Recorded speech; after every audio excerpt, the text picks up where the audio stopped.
Olá a todos. Bom dia para quem está me assistindo ao vivo. Um bom dia, boa tarde, boa noite para quem está assistindo no gravado. Gente, satisfação enorme ter vocês conosco aqui no nosso primeiro dia da Jornada do Caminho Crístico da Prosperidade. Quero desejar as boas-vindas para vocês. E falar sinceramente que para alguns não vai ser fácil, mas é possível, tá? Nós estamos todos, por incrível que pareça, parece que alguns não, mas estamos todos em processo de evolução. E nós vamos começar aqui falando com vocês o porquê fazer esse período. Nós poderíamos chamar esse período de um período de expiação, que é o período onde a gente vai se despir, sim, dos nossos maus hábitos, para que a gente consiga acessar a prosperidade de uma forma natural, que deveria ser assim, se nós não sujássemos a nossa mente com as influências externas, tá? Nesses 47 dias que nós passaremos juntos, de hoje até, até a Quinta-feira Santa, que são Sexta. Sexta-feira Santa, Não, sábado de aleluia. Vamos até sábado de aleluia. até sábado de Aleluia, eu estou falando que eu sou uma mulher sem data, gente, que coisa. Nós vamos aprender muito juntos. Eu também aprendo quando ensino com vocês. A Fernanda também aprende quando ensina a vocês.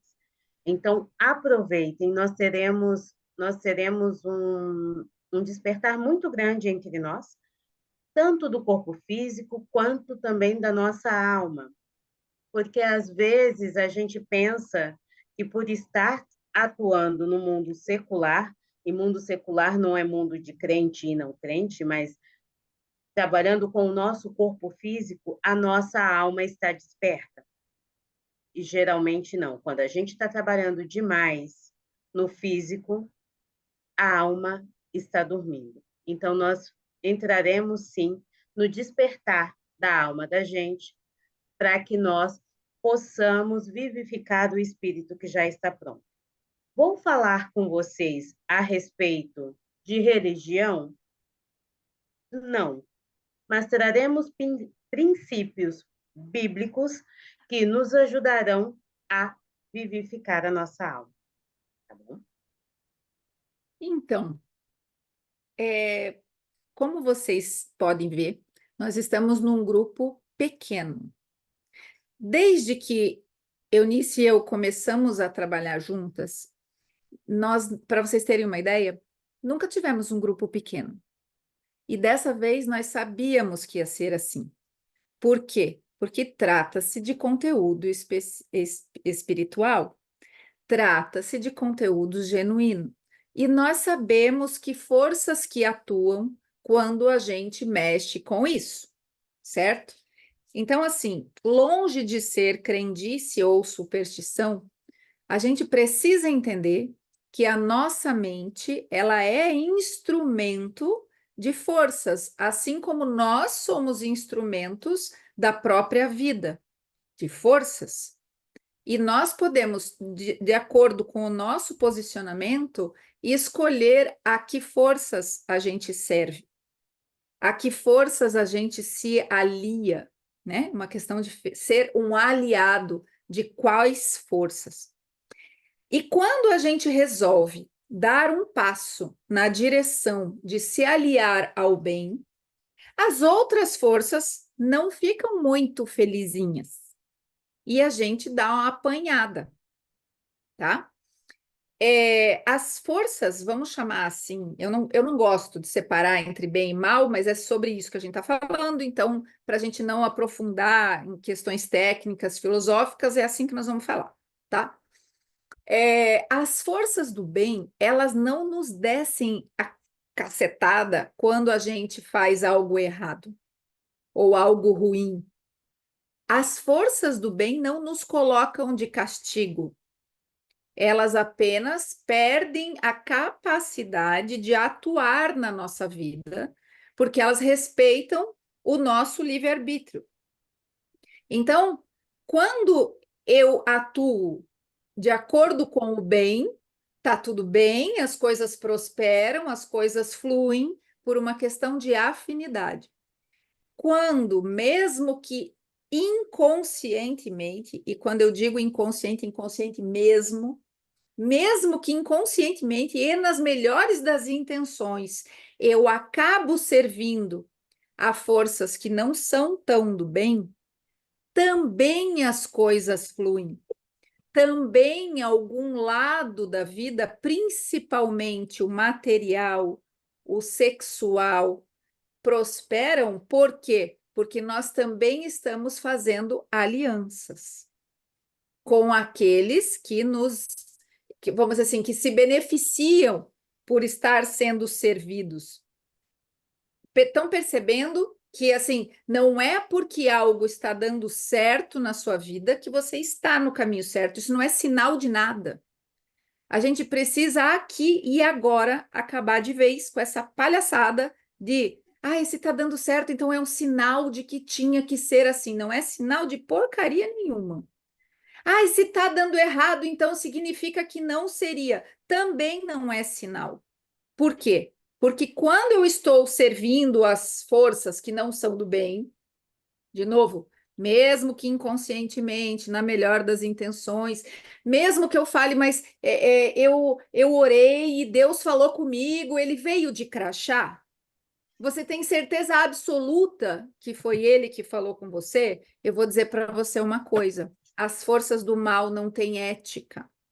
Elas vêm muito bem disfarçadas e elas enganam, sim, e levam vocês, nos levam ao equívoco, ao erro, ao caminho do desvio. Então, a atenção é muito importante. E o que acontece quando eu estou servindo as forças do bem, mesmo que inconscientemente? As forças do mal não ficam felizes. E foi assim que eu comecei esse bloco, vamos dizer, de assunto. E as forças do mal não respeitam o teu livre-arbítrio, não respeitam a minha escolha, não respeitam a escolha da Eunice. Então, quando nós fazemos algo que é para o bem, a gente dá uma apanhadinha, como eu falei. Por exemplo, agora, um pouco antes de entrar aqui na live, eu consegui dar uma topada no dedinho do pé daquelas, acho até que eu destronquei o dedinho do pé, num lugar que não é um canto novo na minha casa. Mas eu estava distraída ou na correria ou alguma coisa aconteceu que eu tomei um castiguinho. E eu cheguei a pensar, meu Deus, eu vou atrasar para a aula ou talvez eu não possa ir, porque se eu quebrei esse dedo, eu preciso ir lá ver. Aí você, né, se dá conta, fala, não, peraí, quem que está tentando me impedir de fazer o que eu me propus? A partir do momento que eu flagrei, a dor no meu dedo passou. Vocês entendem? Quando vocês flagram o equívoco, ele perde a força. E tá aqui o meu dedo, foi só uma topada no dedinho, como outra qualquer. Mas eu achei que não fosse. Por quê? Porque doeu muito além. Tá? Então, assim, muitos de vocês estão aqui nos assistindo gravado porque imprevistos não deixaram vocês virem. Muitos de vocês tiveram compromissos que tiveram que optar e precisam olhar se isso foi uma interferência, se era algo que já estava marcado, qual o motivo? O que está pegando? Quem está interferindo? Quais são as forças que estão conduzindo a vida de cada um de vocês? Porque o nosso piloto automático ele é igual ao dinheiro. Ele não tem nem bem nem mal. Ele é uma ferramenta. Cavalo é uma ferramenta.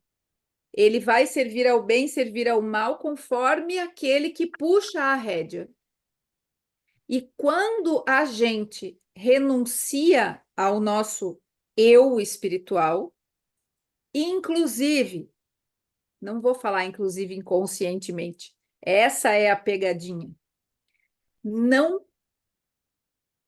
há como servir 100% e genuinamente as forças do bem se você está inconsciente.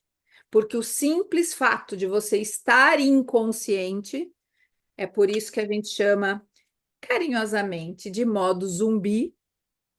Você está automaticamente fazendo uma aliança com as forças que não são do bem.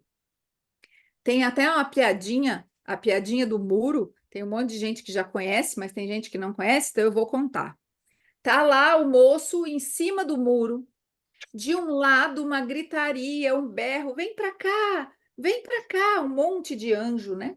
As pessoas do bem assim dizendo, vem para cá, vem para cá. E o moço tá lá em cima do muro e do outro lado os demônios, os invejosos, os ambiciosos, gananciosos por demais, só olhando e só olhando o moço que tá lá em cima do muro e quieto. E do outro lado, né, aquele lado iluminado, assim, falando: vem logo, vem para cá, vem com a gente, decide, escolhe. Aí o moço ficou intrigado, virou para as forças, né, da sombra e falou assim: escuta, vocês não têm interesse em mim? Por que vocês não me chamam? Por que só o outro lado tá? Vem, né? Se for pelo marketing, eu vou para lá, vocês não vão me chamar? As forças do mal só responderam: meu querido, não sejas ingênuo, o muro é nosso. Então, fica de reflexão para vocês qual é a situação da não decisão, da falta de posicionamento, da pseudoneutralidade. Engana-se quem pensa que o não julgamento é o lugar do bem. Porque quando você não julga, você não toma partido e não dá o seu voto voluntário a favor do que você pensa. Ah, mas eu preciso ficar neutra. O muro é deles. Ué, mas está na Bíblia lá que não é para julgar. Não é para julgar a pessoa. Não é para julgar a si mesmo. É para julgar os seus atos. Mas se você não faz um juízo de valor, você está no muro, certo? E assim, ó, é mais fácil você fazer um juízo de valor errado e depois mudar de ideia do que você não fazer um juízo de valor. E tudo que passa na nossa vida de forma anestesiada, sem juízo de valor, o piloto automático está sendo levado para onde não é o lugar para o lugar que não é aquele que a gente escolheu ir, tá? Isso é muito importante vocês compreenderem, entenderem, vivenciarem esta necessidade de sim tomar decisões, sim se posicionar. E tem várias formas de se posicionar, a gente vai falar disso, tá? A prosperidade, ela vem do posicionamento.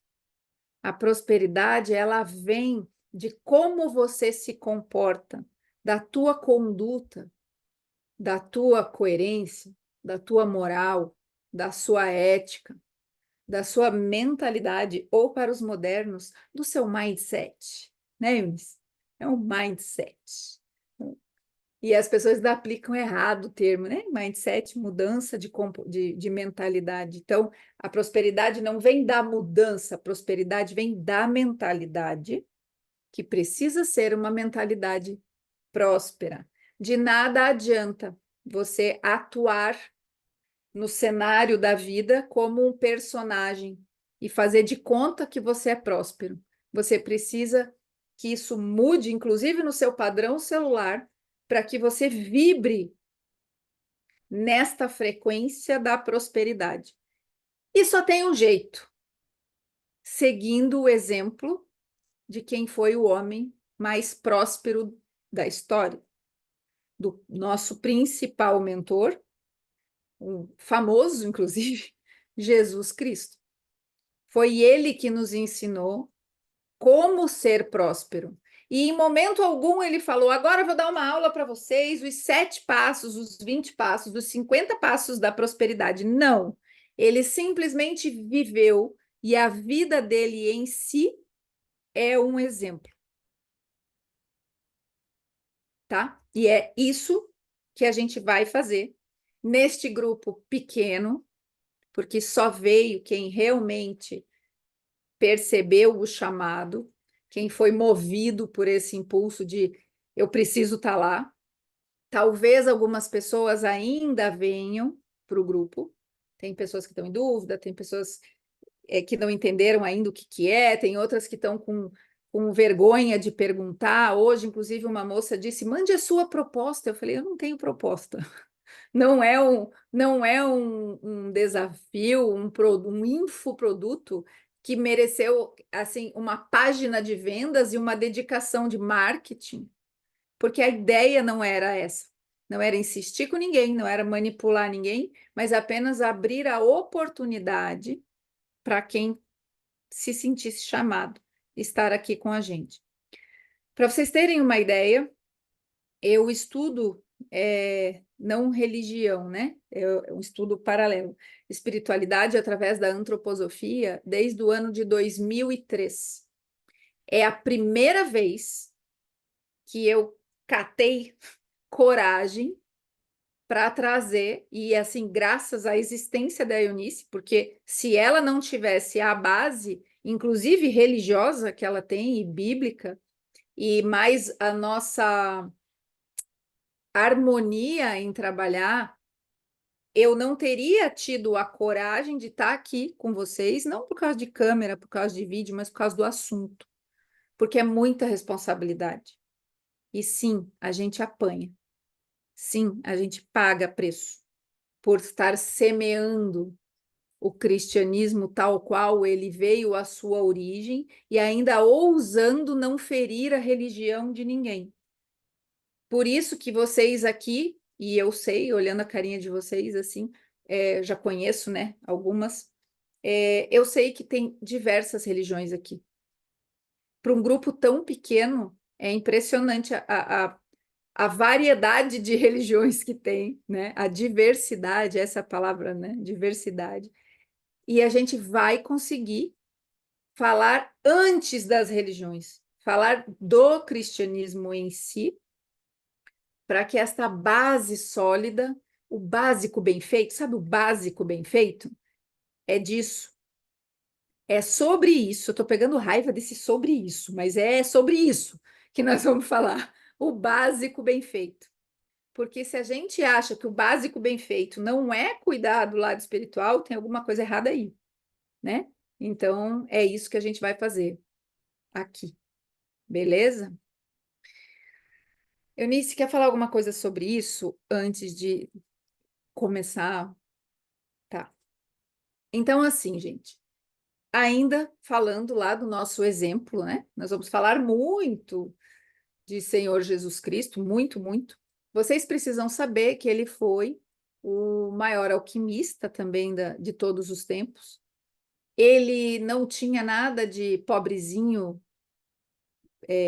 mesquinho, medíocrezinho, vidazinha assim, passando necessidade, tá? E ele nasceu numa família escolhida, num ambiente escolhido, assim como nós escolhemos quem serão os nossos pais biológicos, a cidade onde a gente vai nascer, a quantos graus de longitude e latitude, com qual temperatura a gente vai conviver. Ontem eu até brinquei com meu sogro, eu falei assim, ó, eu escolhi nascer em Curitiba, não foi para passar 43 graus, não, tem alguma coisa errada nesse negócio, né? A gente escolhe, e ele escolheu.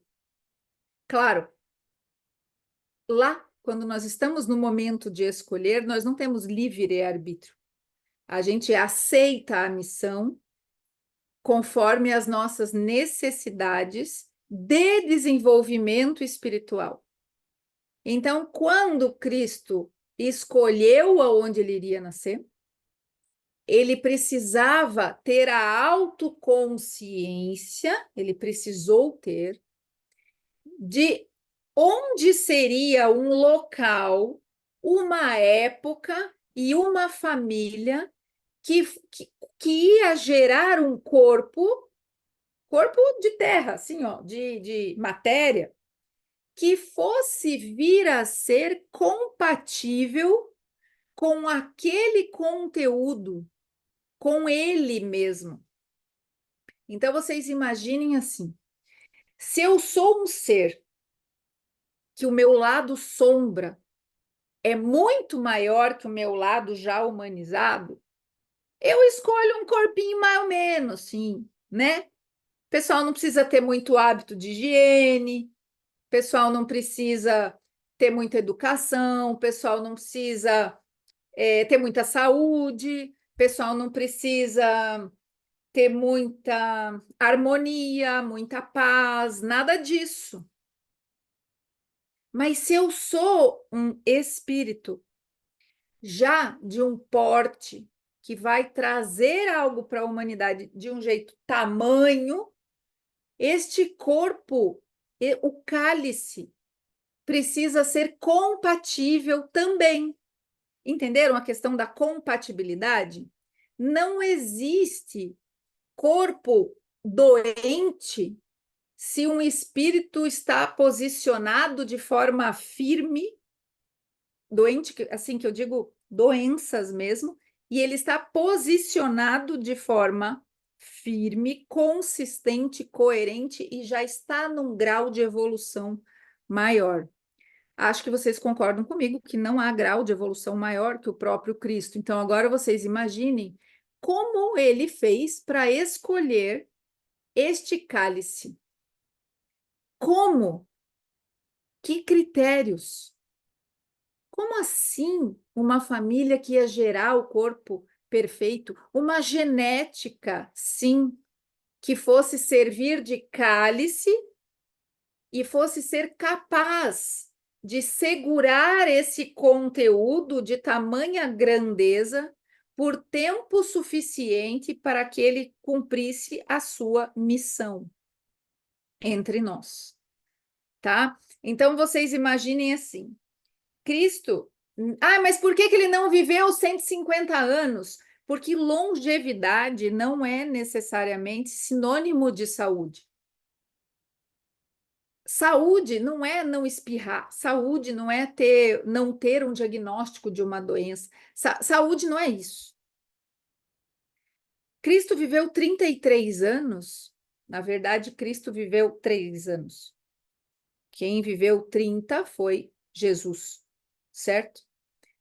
Natal, nascimento do menino Jesus, no corpo perfeito, no ambiente mais propício, na época onde mais teria efeito de transformação a vinda do Cristo depois.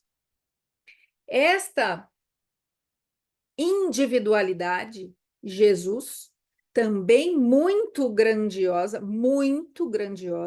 de uma sabedoria ímpar, para que não cometesse excessos ao longo da jornada de vida, para não corromper aquele corpo e aquela alma que, nas margens do Jordão, iria receber o próprio Espírito Santo, o próprio Cristo. E por que Cristo crucificado, antes de estar crucificado, ele já suava gotas de sangue? Porque Cristo é o semblante, é um ser solar. Imaginem um sol dentro de vocês. Quanto tempo vocês suportariam ter o sol aí dentro? A gente suporta estar no sol do meio-dia por 15, 20 minutos, talvez 30, sem começar a ter sequelas, sem começar a ter consequências nada agradáveis, sem começar a queimar, sem desenvolver um câncer de pele. Percebem? O nosso corpo tem estrutura de receber o sol do meio-dia por um tempo muito curto. E aquele corpo que Jesus veio conservando, lapidando e aprimorando, conteve o próprio sol por 3 anos. Foram 3 anos inteiros que aquele corpo, aquela individualidade do Cristo, ou melhor, aquela individualidade do Cristo ocupou aquele corpo. E o suor de sangue é porque se ele não fosse crucificado, o corpo não suportaria aquele conteúdo por nem mais um dia. Vocês podem ficar com a imagem de uma explosão. Vocês podem ficar com a imagem do que vocês sentem quando vocês estão sob o sol do meio-dia e não estão aguentando mais da insolação, baixa pressão. Agora vocês imaginem isso dentro de vocês, no sol interno. Por isso, o corpo de Cristo suou sangue na cruz, porque ele não suportava mais. Tá? Agora, que critérios foram usados para escolher este corpo, para escolher essa família? Uma família judia, né? Porque os antissemitas, sinto muito, Jesus Cristo era judeu. Ah, mas ele nasceu na Galileia e lá não tinham só judeus. Não, meu bem, Jesus Cristo era judeu. Não tenta disfarçar, não, porque essa é a verdade. Eunice, agora nos conte por que Jesus Cristo escolheu ser judeu.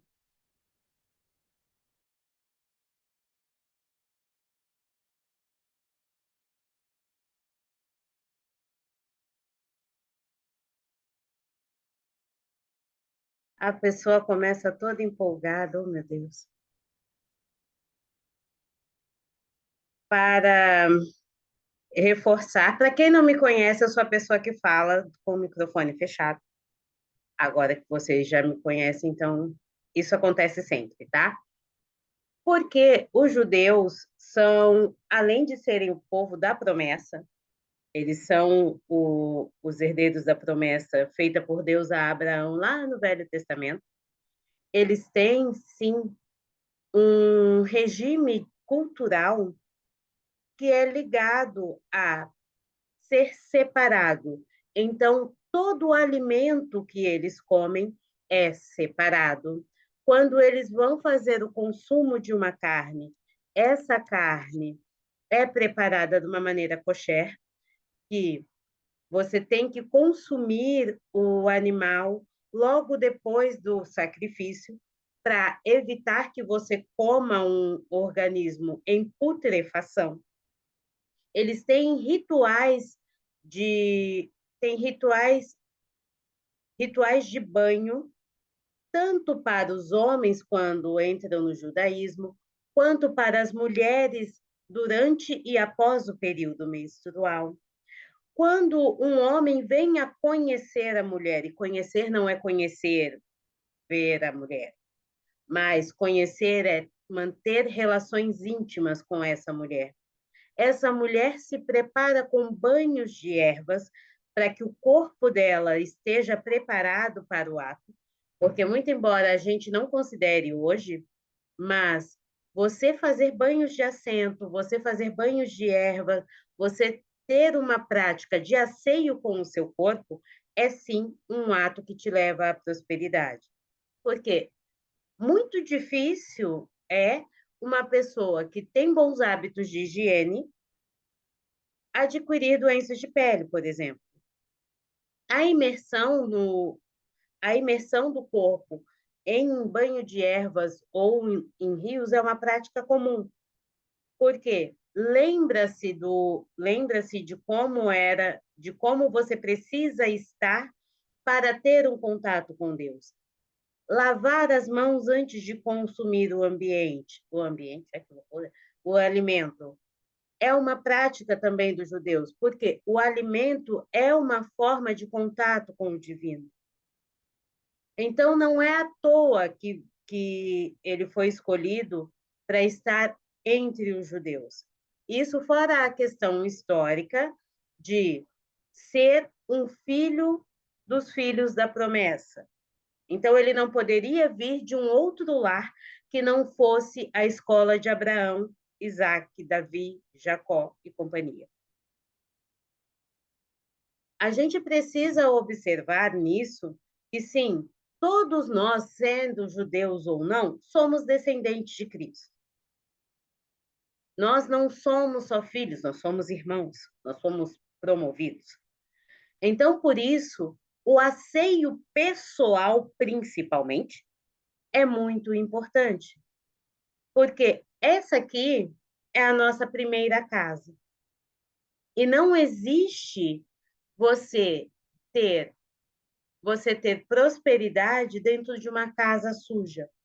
Um dos primeiros sintomas de depressão é o desleixo com o corpo e com a casa. Então, vocês precisam observar como está a casa de vocês externa, que é a casa onde vocês habitam, se está bagunçada, se entra muito bicho, se a casa, embora organizada, você olha e tenha cantos sujos, porque é exatamente assim que você está por dentro. E Cristo não poderia vir de um lar onde as pessoas não tivessem esse tipo de prática. Tanto que já começa a vida de uma criança, no 8º dia, dentro do judaísmo, já começa cortando-se o prepúcio, que é a circuncisão, que é um ato de higiene, e além de ser um ato de higiene, é um ato que reforça a aliança do homem com Deus. É lógico que depois da vinda de Cristo, esse foi um ato abolido, não é mais necessário reforçar a aliança, porque a aliança é renovada todos os dias. A cada manhã, ao nascer do céu, ao nascer do sol, as misericórdias se renovam. Então, a gente não precisa mais circuncidar para ter aliança com Deus, mas nós podemos renovar essa aliança diariamente. Além disso, eu preciso fazer rituais de purificação no meu corpo, na minha comida, na minha questão de integridade mental? Preciso. Porque a partir do momento em que eu me coloco disponível mentalmente no corpo e o meu espírito também está disponível, o download das coisas do céu vem mais rápido. Quando a gente se coloca dentro do mormoísmo, por exemplo, eles têm uma prática de fazer jejum sempre no primeiro final de semana do mês. Não é só uma prática que faz com que você emagreça, mas é uma prática para que você se torne mais presente. Porque a comida, o ato de comer inconscientemente, te leva a uma falta de presença. O que não é feito, assim, tem uma chavinha que as pessoas precisam ter quando praticam o jejum. É que quando eu faço o jejum, eu tenho uma higiene não só do meu corpo, mas eu tenho uma higiene da mente. Por quê? A partir do momento em que eu libero do meu corpo a comida, ele começa a fazer a autolimpeza. Por isso, dentro desses dias, sim, nós conversaremos mais a respeito disso. Será sugerido a vocês o tipo de prática para que vocês façam com que a máquina de vocês funcione melhor. Vamos entrar com dieta para vocês? Não, pelo amor de Deus. Aqui é um desafio para que a gente se purifique, se higienize para que a prosperidade possa entrar. E não existe em lugar nenhum você deitar ouro, por exemplo, o processo de purificação do ouro não existe se você não tirar a parte ruim, a parte escura, a nata. Então, nós vamos fazer, sim, a higiene do corpo, nós vamos fazer a higiene da mente e, consequentemente, a higiene do espírito. Pode falar, Fê. Não, eu não ia falar. Eu só olhei aqui que começou a chover. Aí eu pensei no que eu estava falando, já dei a topada no dedinho. Não se surpreendam se acabar a luz, se cair a internet. Faz parte, né? Mas vamos lá. Não há de acontecer nada. Eunice trouxe a questão da higiene, e para que vocês assistam e reassistam essa aula de forma assim um pouco menos louca, como a gente costuma dar os conteúdos, né? Que a gente começa a entregar, daí a gente volta, a gente dá uma volta, a gente volta lá. A gente vai falar de higiene do corpo físico primeiro, mas de uma forma leve. E vocês podem colaborar. O chat também está aí. Se alguém quiser falar alguma coisa, só levantar a mãozinha que a gente libera o áudio. Então, assim, eu estava conversando com a Eunice e a gente faz alguns outros desafios e a gente vê como as pessoas oferecem resistência na hora que a gente coloca como desafio a pessoa tomar banho. A pessoa até toma banho, mas quando a gente fala de tomar banho de manhã ou tomar banho à noite, e pior, quando a gente fala para tomar 2 banhos, o povo parece que está fazendo um sacrifício como se fosse, em vez de dar o dízimo, dar 70% do salário, 80%, porque parece uma missão impossível. A indignação, as pessoas chegam a ficar horrorizadas, falam, não, mas eu só tomo banho depois da academia, tá bom. A gente está passando sugestões com base em espiritualidade, com fundamento. Por que eu tomo banho assim que eu acordo? Porque em respeito ao dia que eu ganhei de presente, porque não tem garantia nenhuma que eu vá acordar no dia seguinte, depois que eu fecho o olho, né? Nenhum de nós temos essa garantia. E em respeito a esse presente, a esse futuro que está vindo ao meu encontro a todo momento, enquanto eu tenho que viver o aqui e agora, eu tenho que estar asseada. Mesmo para ir para academia. Mesmo que eu vá lá, vá suar a bicas, vai ficar fedida depois. Você toma outro banho por outro motivo. A gente toma banho quando a gente acorda para ir para a vida, não é para estar cheirosa. Não é um banho de vaidade. Pode aproveitar o mesmo banho. Fer, pode ser aquele banho frio para fazer a regulação da dopamina? Pode. Dá para aproveitar tudo no mesmo banho? Dá.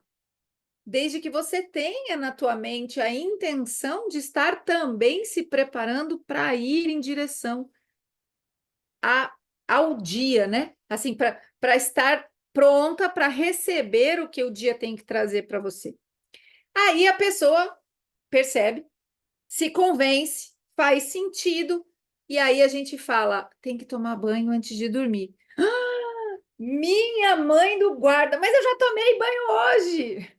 Mas eu não gosto de lavar a cabeça. Mas eu não falei para lavar a cabeça.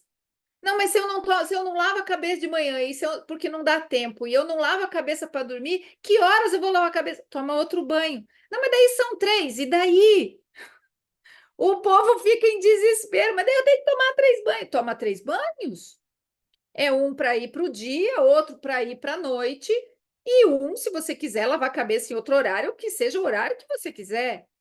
A questão é, se eu tenho o hábito de tomar banho na hora do almoço, porque é a hora que dá tempo de eu secar o meu cabelo, isso não exclui a minha necessidade de tomar banho para ir para o dia e tomar banho para ir para a noite. Por que que eu vou tomar banho para ir para a noite? Não é para ir para a noite namorar com o marido. O nhanhá é outra história. Se quer tomar banho, tá. A questão é que depois tem que tomar banho de novo. Gente, cá entre nós, e vai ter meninos nos assistindo. Meninos, entendam. A gente também tem preguiça de tomar vários banhos. Então, tem vezes que a gente vai dar a gente vai dar a desculpa que a gente não quer, mas na verdade é porque a gente não quer tomar banho antes e depois. Sejam compreensivos, porque não é todo dia que a gente tem disposição de tomar banho antes de deitar e antes de dormir. Tem uma diferença, né? Tomar banho antes de deitar é uma coisa, tomar banho antes de dormir é outra. E o banho que a gente fala para as pessoas tomarem é o banho de antes de dormir, que é quando eu volto para casa e é quando o meu corpo recebe a visita de uma legião de anjos, inclusive para que aconteça aquilo que a gente chama de autocura. A manutenção no corpinho, que a gente sabe que os hormônios se estabilizam, o fígado detoxifica, tudo isso, sim, é estimulado pela presença de seres espirituais. Então, a gente precisa estar limpo para isso. Por quê? Porque é uma questão de compatibilidade. Com quem que você está compatível se você está indo dormir com aquele cheiro de sovaco? Ou como diz o meu filho, aquele cheiro de chulé de virilha, sabe? É um negócio horroroso aquilo aí. Você vai e dorme daquele jeito. Quais são as forças espirituais que vão estar ao seu redor para compactuar com a saúde do seu corpo? Sabe aquela coisa, cada um com seu cada qual? Minha mãe dizia, eu acho que todas as mães dizem, diga-me com quem andas que eu te direi quem és. E as pessoas acham que está falando do amiguinho da escola. Não, a gente está falando destas legiões que estão em nosso entorno. Se eu sei, se eu tiver visão para o mundo etérico e conseguir ver a qualidade de seres que te rodeia, eu sei quem você é. E isso é fato. Isso não é lenda. É que, como vira força de expressão popular, as coisas se confundem. E a gente precisa ter clareza do que realmente está sendo dito, porque a sabedoria popular também é sagrada. Só que a interpretação é livre, né? E o choro também. Então, o povo distorce do jeito que dá e do jeito que não dá. Então, vocês precisam estar acordados para essa questão também. Eunice, e o povo que tem preguiça de raspar a língua e escovar os dentes?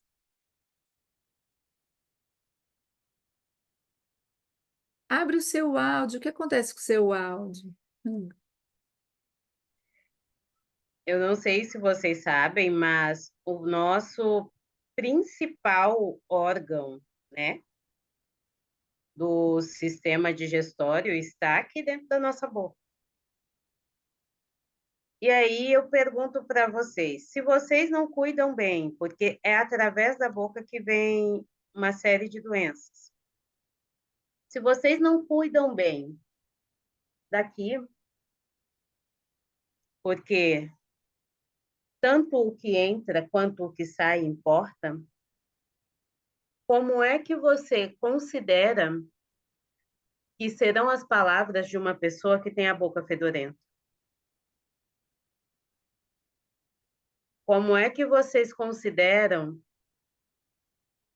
que será o equilíbrio emocional de uma pessoa que não tira a saburra que vem do fígado?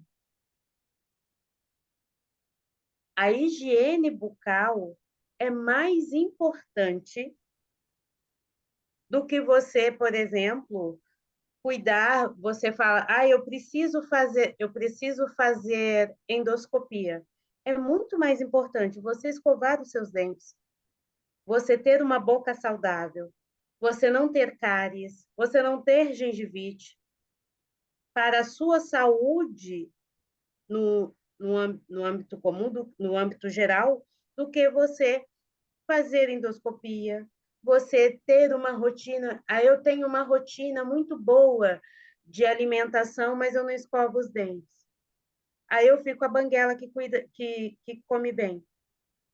Mal sei eu que, ao não escovar os dentes, eu tenho acesso a doenças coronárias, a não escovar os dentes, eu tenho problemas digestivos, a não escovar os dentes, eu posso ter problemas oculares. Ao não escovar os dentes, eu posso ter problemas auditivos. Isso quando a bactéria não cai na corrente sanguínea e da infecção generalizada. Então, a gente precisa entender que hábitos simples de asseio são importantes, sim, para a prosperidade. Aí vocês vão falar, ai, mas na época de Cristo não tinha escova de dente. Tá, mas eles usavam o carvão e usavam, sim, fumo, usavam outras ervas para higienizar a boca. Eles faziam, sim, bochechos e gargarejos com ervas. Então, se você não quer fazer porque não está escrito lá na Bíblia, escove os dentes, mas está escrito, cuida do seu corpo, que é templo.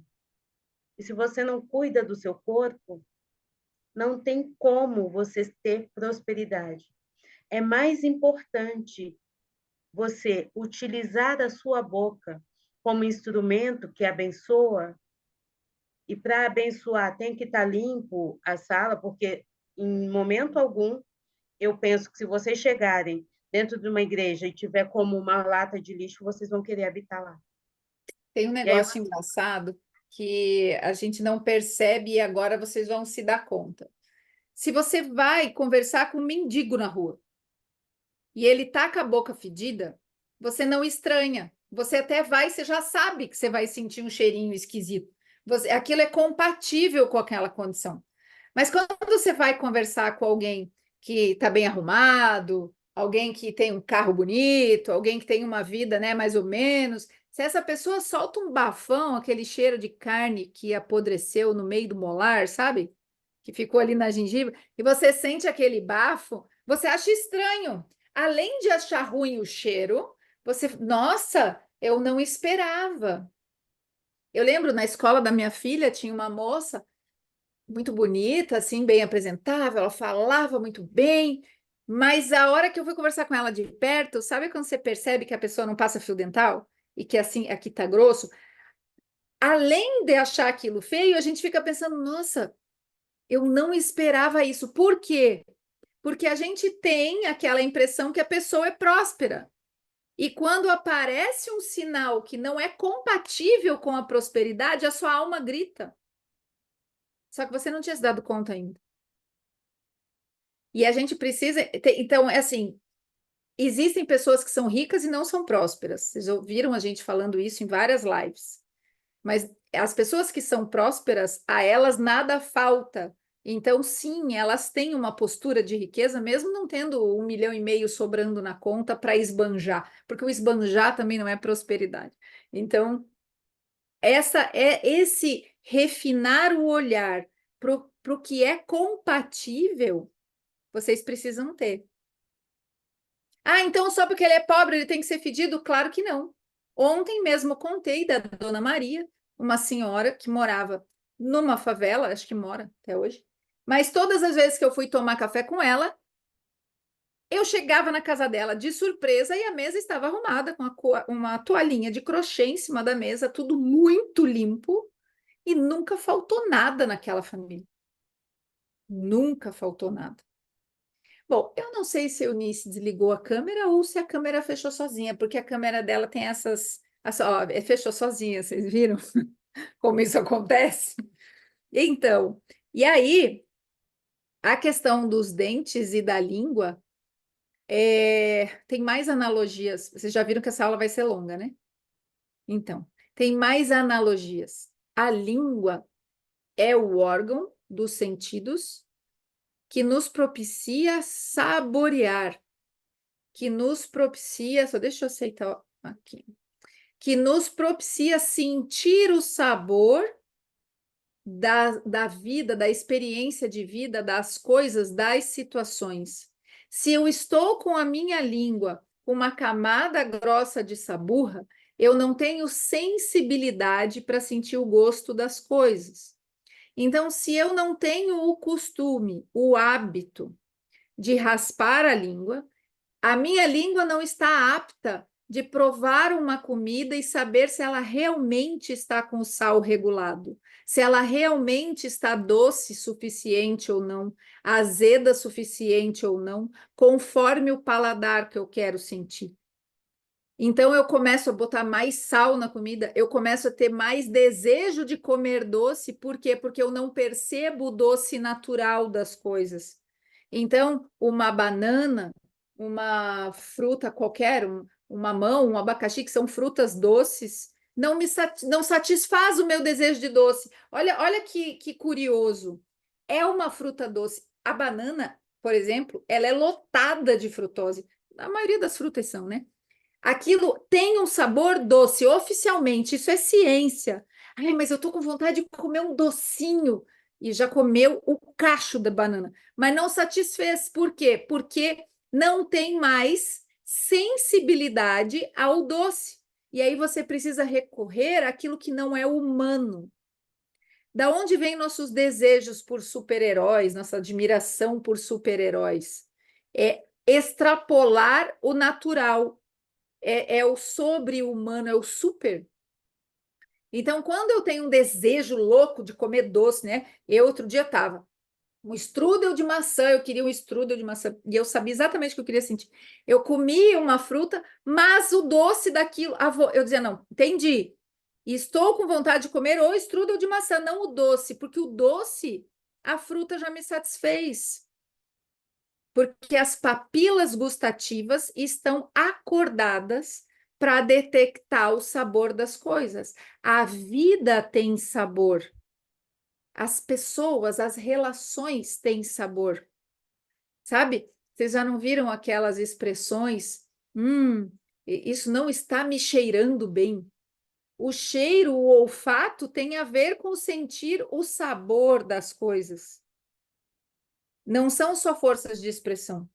São sentidos que precisam estar devidamente higienizados. Vocês conseguem imaginar Jesus Cristo com vontade de comer doce, com episódios compulsivos, ou diante de uma vontade de comer um doce, não se satisfazer por um figo de uma figueira ou de uma fruta qualquer que seja?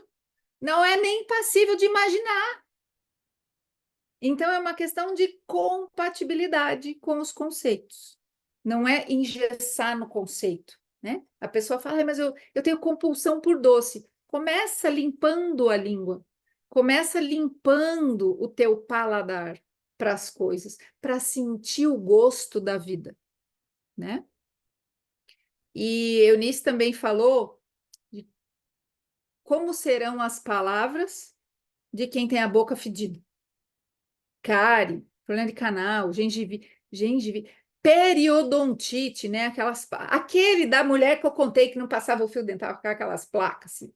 A pessoa pode até falar bonito, pode falar só rosas o dia inteiro, rosas, rosas, rosas, rosas, mas a carga que vem nessa palavra, a intenção que vem nessa palavra, não tem como ser limpa. E aí vem o termo, seu boca suja. Na casa de vocês não fala assim? Aqui em casa, se meu marido solta um palavrão, minha filha grita daqui de cima, ô, boca suja! Aqui é direto essa correção. Por que boca suja?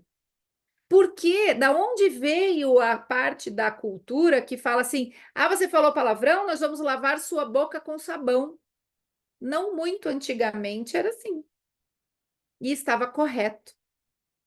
E sem Ai, mas é contar uma que, violência, né? Agora não pode lavar a boca com sabão, porque é uma violência. e sem contar que mais importante do que o que entra na sua boca, que o organismo vai excretar, se você não tiver de acordo, que às vezes a gente come umas coisas estragadas. É o que sai. Porque o que sai da sua boca provém do seu coração. Então, percebam, se eu sou boca suja porque eu não escovo os meus dentinhos, como diz o Murilo, então imagina só como é que serão as palavras que saem do meu coração. Porque muito fala assim, ai, nossa, eu sou muito brincalhona e faço umas brincadeiras indevidas. A sua boca só profere aquilo que seu coração está cheio. Então, não existe eu ser uma boca suja, cheia de boas intenções. Ontem eu estive Eu estive ali na frente do Copacabana Palace. Muito, muito, muito gringo. Muito gringo mesmo. E aí eu estava, o Emílio, meu filho mais velho, estava olhando, tinha um grupo de argentinos e um outro grupo de norte-americanos. E aí a moça argentina chegou conversando com o Murilo, que não sei o que tem. E aí o americano louco chegou e falou assim, beijo. Aí eu falei, você é louco? Moça de família. Aí o Emílio olhou assim, eita brabeza. Eu falei, não, o pessoal tem que entender que não é em todo lugar que a gente mete a boca, não. Eu sei lá o que passou na boca dele para ele meter a boca dele na minha. Se você não tem a esperteza de meter a sua boca nos lugares devidos e colocar para fora da sua boca as coisas que procedem, aí você cai na gaiatice. Aí você entra numa que eu não posso sair de perto das. Como é que a Regiane falou? Que a pista estava molhada, estava ensaboada, sei lá. Eu não posso sair porque a pista está ensaboada.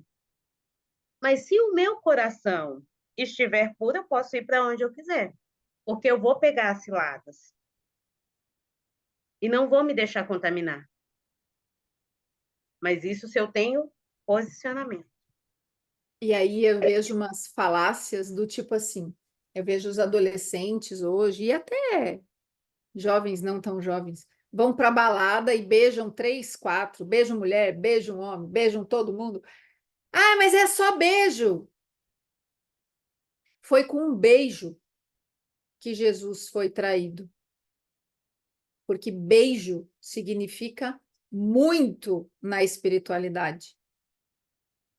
Ai, que não sei o que, eu beijei 50. Quem? Não sei os nomes. Vocês não têm ideia do nível de aliança que se faz através do beijo. E aí a pessoa fica toda cagada, porque fluidos transferem, inclusive, miasmas, né? A microbiota da boca, ela é tão rica quanto a microbiota intestinal. Aí você troca bactérias da microbiota da boca da pessoa e você não sabe o que ela come, o que ela fala, as intenções das palavras dela. Você não sabe se ela tem cárie. Você não sabe absolutamente nada, porque ela chupou um house, né? O pessoal da época do house preto, né? E acha que o bafinho tá bom e vai lá e três, quatro, cinco, seis, um no banheiro da balada, outro na pista da balada, e não sabe onde é que aquela pessoa pôs a boca antes. E eu estou falando só de beijo na boca, por enquanto, mas os outros também valem tanto quanto ou mais, né? Aonde você põe a sua boca. Então, você precisa selecionar. Não, e a pessoa sai beijando qualquer um na lua nova ainda, que é onde já foi ensinado que tem que se recolher porque os vínculos são maiores. Então é bem complicado esse troço de ficar caindo de boca, não é?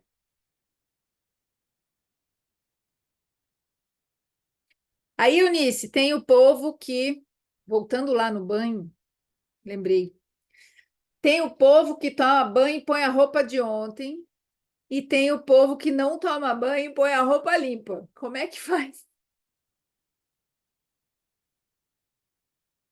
Não se deita vinho novo em odre velho, né?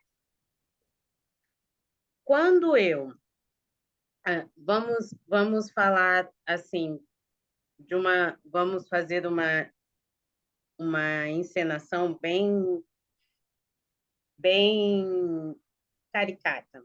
Quando eu vou me reunir com uma pessoa importante, como é que eu me comporto? Geralmente, eu vou fazer o quê? Eu vou tomar banho, eu vou me arrumar, eu vou passar o meu melhor perfume.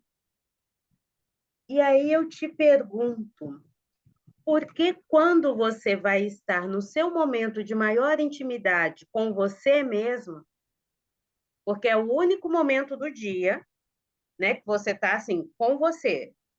Não sei se você costuma tomar banho com os outros, mas só que é um momento de intimidade com você. Por que que você não valoriza aquela que é a pessoa mais importante da sua vida, que é você mesmo? Porque sem você não tem você. Sem você não tem as suas coisas.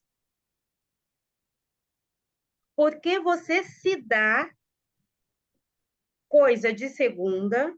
Porque quando eu tomo banho e coloco uma roupa que está suja, é como se eu não merecesse estar totalmente limpo. E quando eu não tomo banho e ponho uma roupa limpa, é como se eu quisesse dar uma roubada no jogo, sabe? Parecer o que não sou. A gente não finge parecer o que nós não somos só em grandes atos. Não é só a irmã do Léo Moura lá que estava vendendo convite a R$ 5.000, era tudo convite falso. Não é só ela que finge uma coisa que ela não é. A pessoa que não toma banho e coloca a roupa limpa, sim, ela finge uma coisa que ela não é. Porque ela está te passando uma falsa impressão de aceito, e quando você chega perto dela, está com um cheirinho meio interessante. Ou aquela pessoa que vai para debaixo do chuveiro, demora 15 segundos e lava só a barriga. Ou aquele pessoal que passa só a água no cabelo e fala que já tomou banho. Por que você acha que o seu corpo, que é seu templo, que é sua casa, que deveria ser o mais importante dentro de qualquer coisa, para você, tem que ser tratado com indiferença e falsidade? Banhem-se, coloquem a melhor roupa para vocês e roupa limpa. Melhor roupa que eu digo não é roupa de marca. Melhor roupa é uma roupa limpa. Melhor roupa é uma roupa que não esteja rasgada. Não significa você não ter uma roupa da Zara, você não ter uma roupa da Gucci, não significa que você não seja uma pessoa aseada. Usou? Coloca para lavar. Para que você Lava tenha. de preferência. Não precisa nem colocar para alguém lavar, lave. Né? E assim, Eunice falou da Zara e isso me deu um gatilho para completar um assunto aqui para vocês. Inclusive, cuidem, sejam coerentes e prestem atenção da onde vêm as roupas de vocês. Porque eu falei lá no comecinho de quando a gente dá o voto voluntário para as forças do bem, isso também significa não financiar situações que não são humanas. Não vou usar exemplo de roupa, mas vocês sabem que eu estou falando de roupa. Se eu tenho conhecimento de uma determinada montadora de carros, tá? Que não permite que os seus funcionários vão ao banheiro durante o expediente, porque aquilo interfere na produtividade, eles estão colocando esses funcionários, ou colaboradores, se vocês preferirem, em situações não humanas. Ah, mas como é que eles fazem isso? As pessoas fazem xixi na calça? Sim, os funcionários usam fraldas. Então, para você trabalhar numa determinada montadora, você tem que se submeter a usar fralda, porque se você tiver que fazer alguma necessidade, tem que ser na fralda, porque você é proibido de parar. Se eu tenho esse conhecimento, pego o meu rico dinheirinho e só porque aquele carro é lindo de morrer, eu vou lá e dou a força do meu trabalho para comprar aquele carro, eu estou financiando estas ações. Ah, mas como é que eu vou saber? Eu não sabia. Pesquisa. A informação está no Google aberta para todo mundo sobre tudo. Você tem como saber se aquele trequinho baratinho que você comprou na China foi feita por escravo ou foi feita por pessoas que estão sendo remuneradas.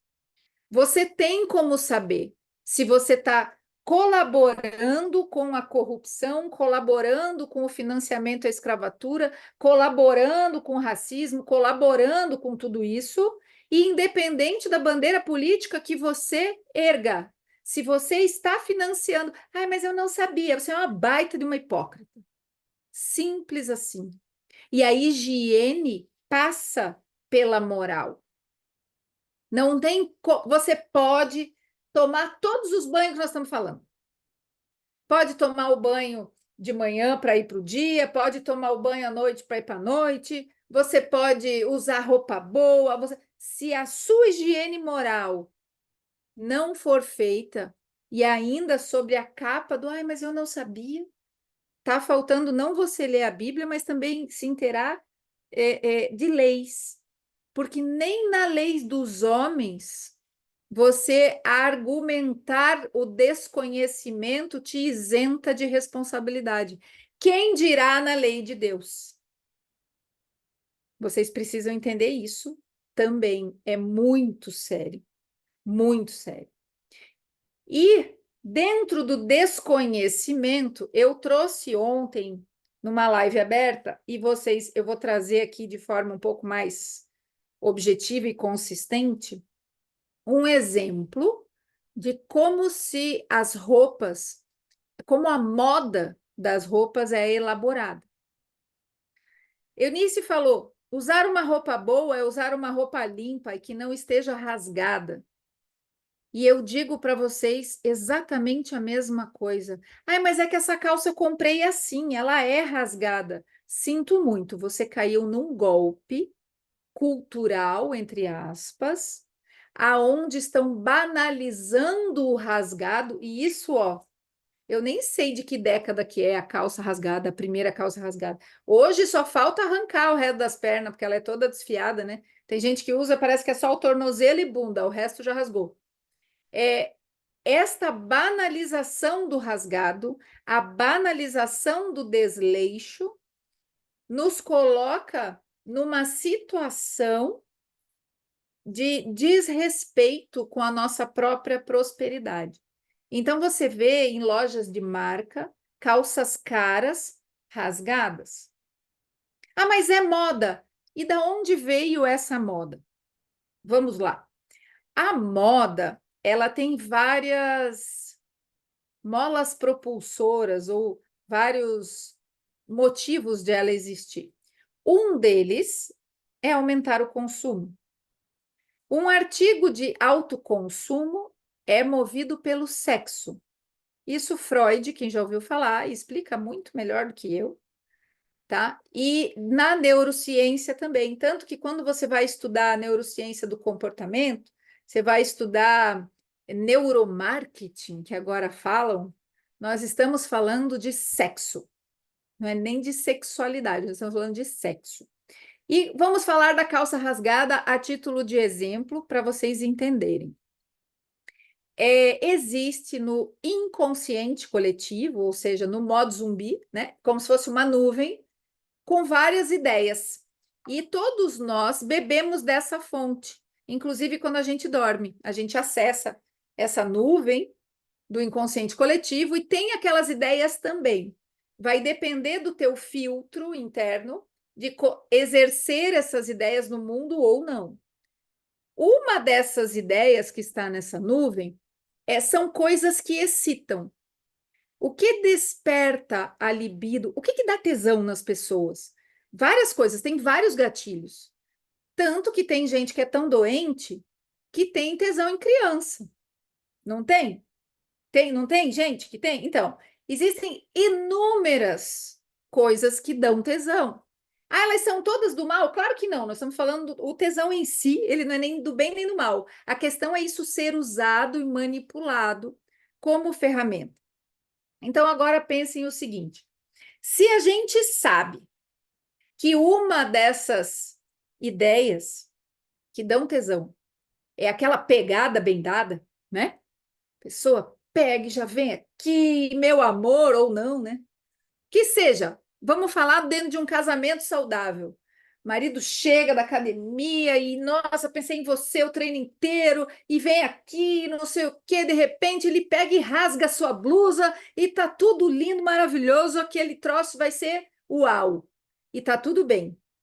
O problema é que no inconsciente coletivo, você ver algo rasgado no corpo de outro ser humano desperta em você o lado animalesco dessa relação, que não vai acontecer necessariamente com seu cônjuge, vai acontecer com qualquer um.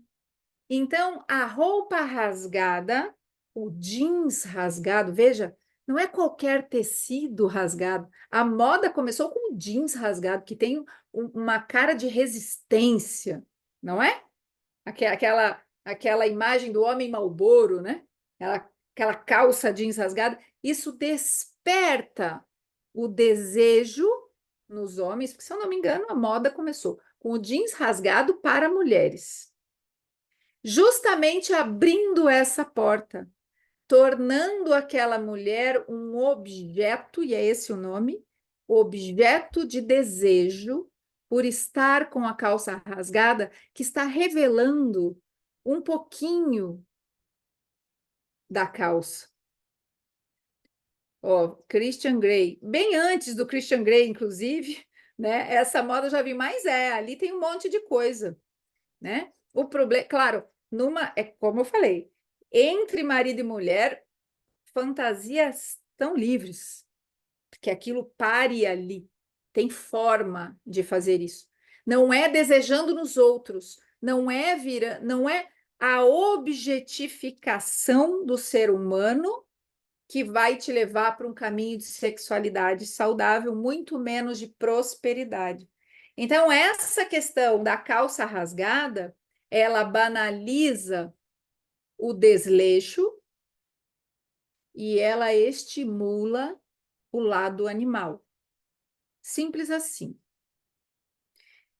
Como que a gente sabe disso? Vocês já viram uma criança que nunca viu alguém com uma calça rasgada? Bom, aconteceu na minha casa. Minha filha, a mais nova, era bem pequena, tinha uns 3, 4 anos, acho que a gente foi num shopping e passou, né? Uma atrás da outra, né? Calça rasgada, calça rasgada. E a minha filha, pequenininha, fica bem na altura das pernas, né? Criança fica bem na altura das pernas. Então, a primeira vítima dessa banalização é a criança. E daí ela tá andando no shopping e ela fala: Mamãe, tadinha daquela moça, a calça dela tá rasgada. Será que a mamãe dela não costura para ela? Eu fui rir, contive e falei: Pois é, filha, tadinha, não sei se a mãe dela não costura. Aí ela emendou: As minhas coisas você sempre vai costurar, né? Então vejam, a criança, ela é próspera. Ela tem ideias prósperas. Ela só é a alma da criança só é corrompida à medida que a gente estraga. Eu podia ter dado risada e ter dito: não, filha, é assim mesmo, é bonito, ó, é moda. Ou um pouco mais velha, essa mesma filha, não tão mais velha, porque ela só tem 8, acho que ela tinha uns 6. A gente estava também num shopping e ela viu numa vitrine uma calça rasgada, bem rasgada, né? Mamãe, que loja é essa? Falei: Nossa, filha, que é uma loja chique. E eu não tinha visto a vitrine. Por quê? O que que você... Por que que eles vendem roupa rasgada? Aí eu falei: Pois é, né? Não sei por que que eles vendem roupa rasgada. Eu acho que eles estão só mostrando. Ela vira e fala assim: Eles querem enganar a gente dizendo que isso aí é bonito? E aposto que ainda cobram caro. Percebem o tamanho do absurdo? E olha, não julgo vocês se vocês têm calça rasgada. Eu ganhei os shorts da minha mãe também rasgado. Minha filha olhou para mim e falou: Por que que ela te deu isso? Mas assim, eu também já usei. Eu também me surpreendi ao saber o que estava ali. Eu também tenho um marido que gosta de vez em quando de me ver com a calça mais rasgada e tá tudo bem. Em casa. Não é para passar na frente de obra de construção. Entendem? É diferente. E o exemplo que vocês dão para as crianças é do que você faz todo dia. Como você se veste? Você é aquela mãe que a criança caiu, rasgou o joelho na escola, o joelho da calça, né? E no dia seguinte ela vai para a escola com aquela mesma calça, sem costurar, e você fala: Ai, tudo bem, é só o joelho rasgado, teus amigos também estão, depois a gente dá um jeito. e deixa aquela calça rasgada lá e aquilo passa a ser normal para aquela criança, você está deturpando o padrão de moralidade dela. A banalização do mal é objeto de estudo filosófico desde a época da guerra, da Segunda Guerra, através de uma filósofa chamada Hannah Arendt. Ela estava muito à frente do seu tempo, né? Não foi compreendida na época, hoje nós sabemos. E é um assunto que vale muito, muito estudar, tá?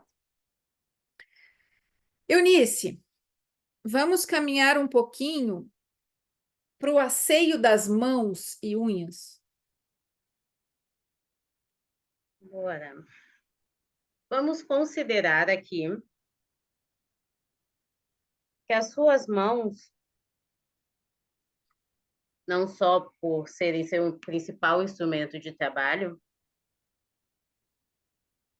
elas são sim as suas garras. É com ela que você agarra. É com ela que você traz a vida para você. É com ela que você manifesta os seus desejos. Aí você vai falar, e quem não tem mão? Ainda que a pessoa não tenha as próprias mãos, sempre tem alguém que traz para ela. Quando eu deixo de ter asseio com as minhas mãos, que são o meu principal instrumento de trabalho, que é o que traz a vida para mim, que é o que traz a prosperidade para mim.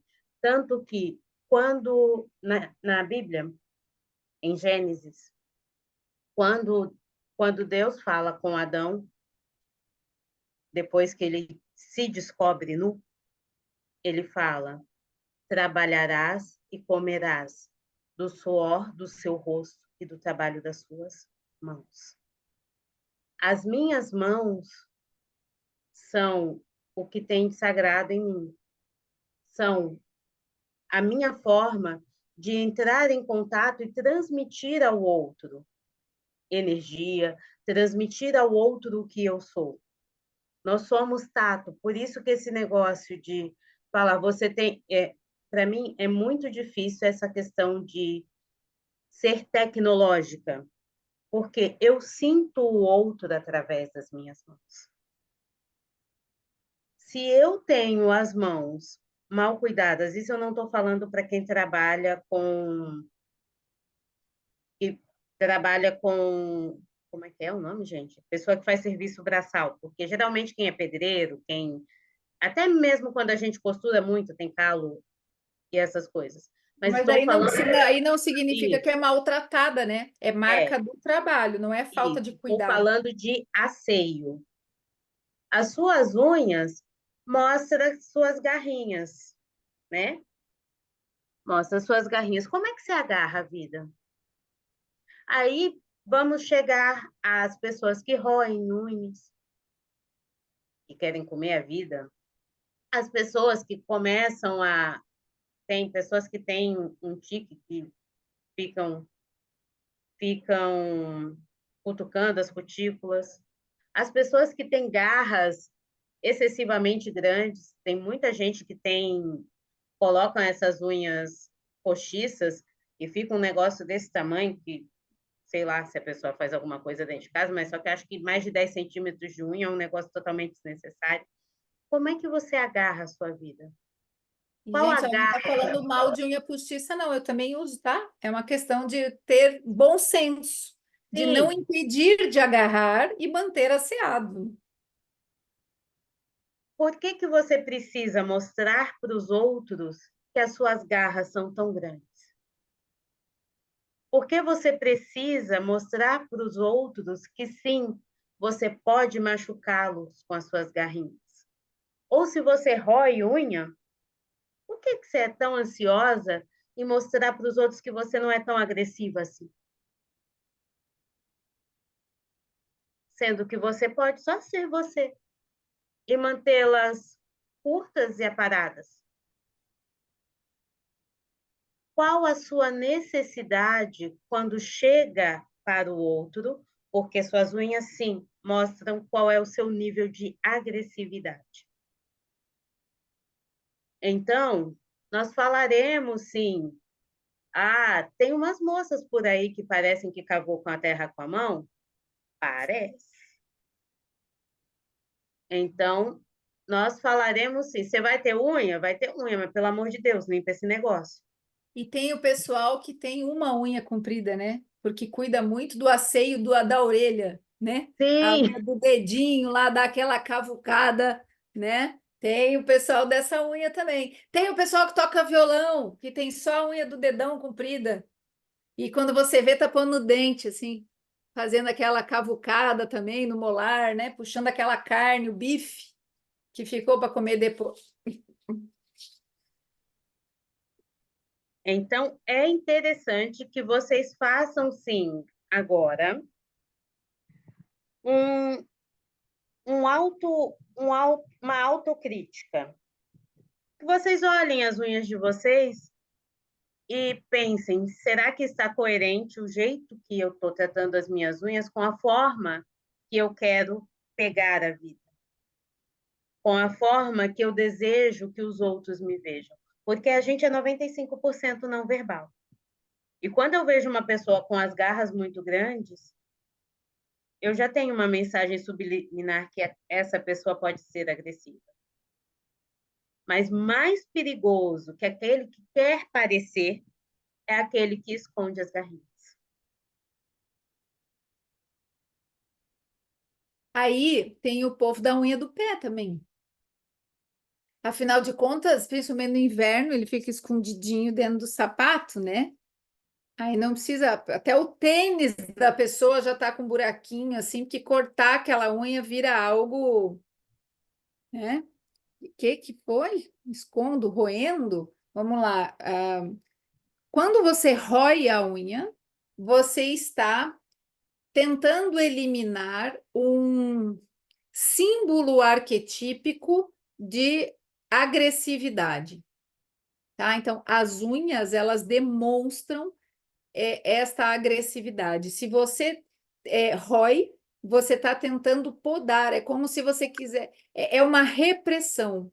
É uma pessoa que está reprimindo a própria agressividade, achando que ela está exacerbada e não querendo que as pessoas percebam. Só que às vezes isso é conforme o próprio julgamento da pessoa que rói unha. Porque às vezes ela está deixando de agarrar a vida como ela deveria, roendo essa unha. Ela está renunciando àquilo que ela deveria agarrar, roendo essa unha. Porque ela está fazendo um juízo de valor errado. Né? Ela está mais preocupada com os outros acharem que ela está sendo agressiva demais, ousada demais, muita sede, né? Querendo agarrar as coisas para ela, muito materialista, ou eu não quero que as pessoas pensem que eu sou egoísta e quero tudo para mim, então vai lá e rói unha. Quando começa cedo a roer unha? Se a criança começa a roer unha antes dos 7 anos, ela está imitando a mãe ou um adulto de autoridade, e antes do pai, ela imita a professora na escola. E aí ela passa a adquirir este hábito, tanto externo quanto interno, por imitar o que está no comportamento da mãe, mesmo que enrustido. Então, por exemplo, eu fui uma pessoa que roeu unha anos. Usei duas técnicas para parar de roer unha. Uma delas foi o tricô, eu comecei a fazer tricô, e a outra foi a unha postiça mesmo. Só que quando a pessoa tem essa compulsão por roer unha, e era o meu caso, eu roía a unha postiça. Descobri uma técnica, botava, você mordia, ela partia, quebrava, rasgava na carne, uma coisa horrorosa. Só que quando eu tentei camuflar com a unha postiça, aquele meu sentimento que leva a pessoa a roer unha, ele continuava existindo. Resultado, meu filho começou a roer unha muito pequeno. Tá? Então, a gente sim, a gente dá maus exemplos. E por quê? Só para vocês terem uma ideia. Nós fazemos 3 partos, nós mulheres, cada vez que nós parimos uma criança, nós parimos em 3 etapas. Uma, a gente vai parir o corpo físico. Na outra, aos 7 anos, a gente vai parir o corpo etérico, chamado corpo vital. Aos 14, a gente vai parir o corpo astral, que é o corpo, vamos dizer assim, da alma, tá? Ou seja, até eu ter o meu filho mais novo, com 14 anos, existe um cordão umbilical entre mim e esta criança de mão dupla. Até que essa criança nasça, que eu dê a luz ao seu corpo físico, que é o tal do dia do aniversário, se eu como, eu alimento a criança através do meu corpo, do meu cordão umbilical, não alimento. Se eu fico nervosa, eu não transmito aqueles hormônios, não transmito aquelas. Se eu tenho um susto, ela não, né, não contrai o abdômen, ela não sente tudo, e vai interferir diretamente no corpo físico. A gente sabe que desenvolve até o traço de caráter da esquizoidia. E isso é intrauterino. A partir do momento que eu dou a luz a essa criança, se eu me cortar, a criança não sangra.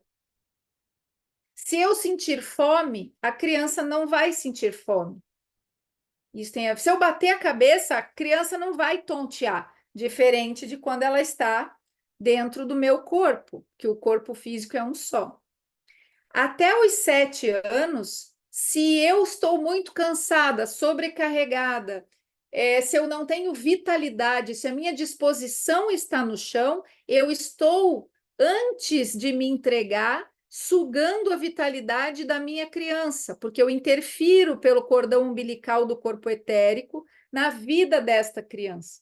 Então, assim, quando acontece, através das mitocôndrias e tal, de eu estar na fila do banco, a criança está em casa com a avó, a criança chora, meu seio vaza. Porque existe essa comunicação da vitalidade entre mãe e criança até os 7 anos. Até hoje em dia não é mais aos 7 exatos.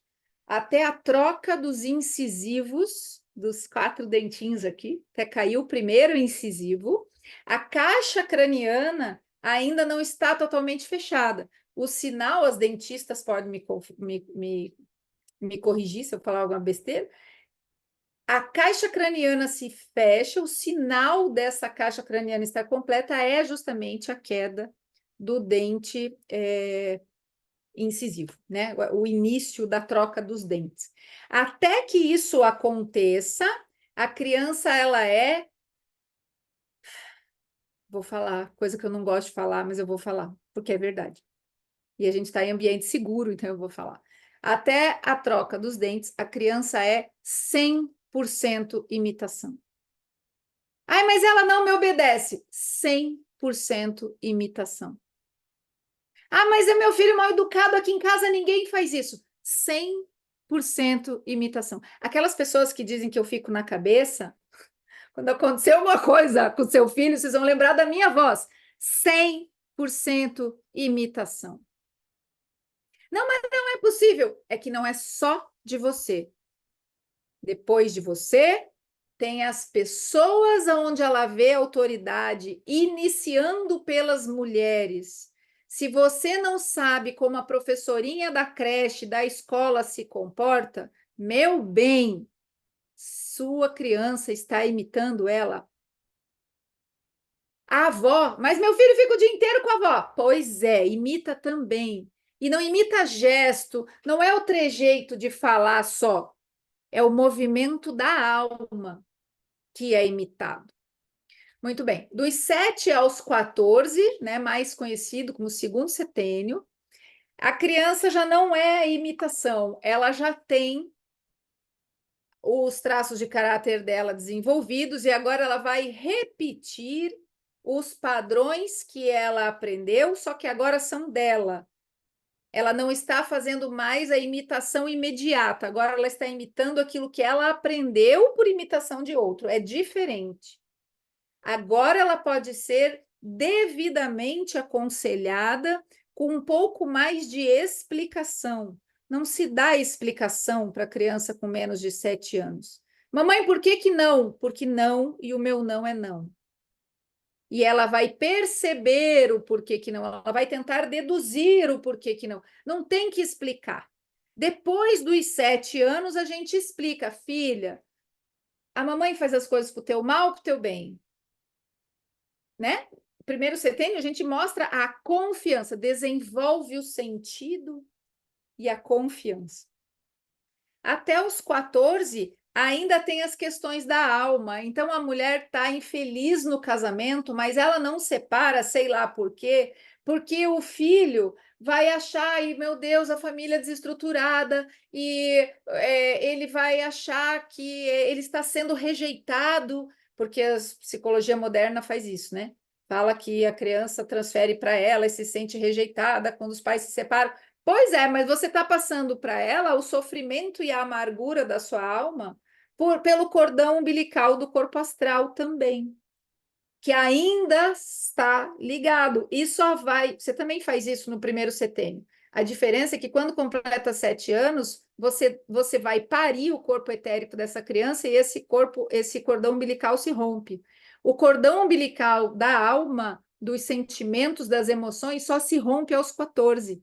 E é uma via de mão dupla. Então, sim, se você tem uma filha de 11, 12 anos que está sofrendo de paixão, não ache estranho se você estiver carente, como você não se via há muito tempo. Você também está absorvendo dela os movimentos da alma dessa criança, seja ela menino ou menina, tá? Eu nem sei porque eu comecei a falar da questão do cordão umbilical.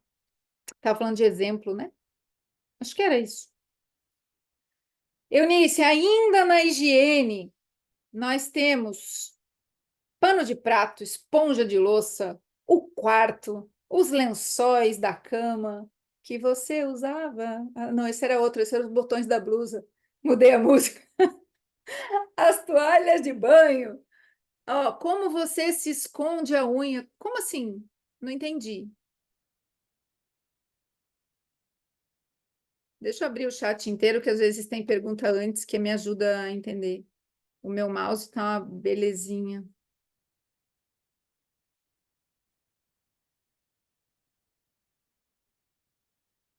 Ah, peraí.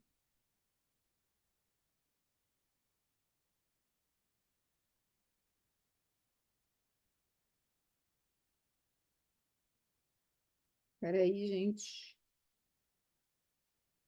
Tá, gente, eu não entendi. Gi, depois você repete a pergunta para eu entender, tá? Não é esconder a unha, é esconder a agressividade roendo a unha. Não é esconder a unha, não. Foi isso, né, Eunice, que você falou, de esconder a agressividade, né? Tá. Isso. Vamos lá.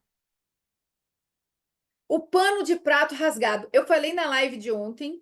Vocês podem assistir a live de ontem também, mas eu vou falar aqui para vocês. Pegou o pano rasgado, pano de prato rasgado, tá com aquele rombo, não quer jogar fora, não tem outro, só tem aquele. Então você vai fazer o quê? Você vai cortar aquele pedaço, vai dar um acabamento e vai usar um pano de prato menor. Mas você não vai deixar as coisas rasgadas na sua casa.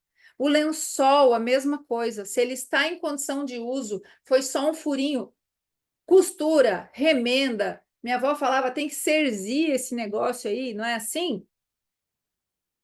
Não pode mesmo ficar com coisas rasgadas. É por isso que quem participa do Destralhar conosco tem uma das caixas ou sacolas onde está escrito assim: consertar. E lavam as roupas para costurar. Elas não têm que ficar no armário, nem na gaveta, nem teu, nem da criança. Tem que ir para essa caixa e lá ele tem que ir ou para uma costureira ou você mesmo costura, certo? Esponjas de louça. Esponjas de louça são cientificamente comprovado, para quem gosta da ciência, o lugar mais sujo da sua casa. Segura a sua esponja. Seguirei a esponja. O Vamos Bob. entender uma coisa. Quando a gente começa a se doutrinar, porque isso é doutrinação da mente. A ter uma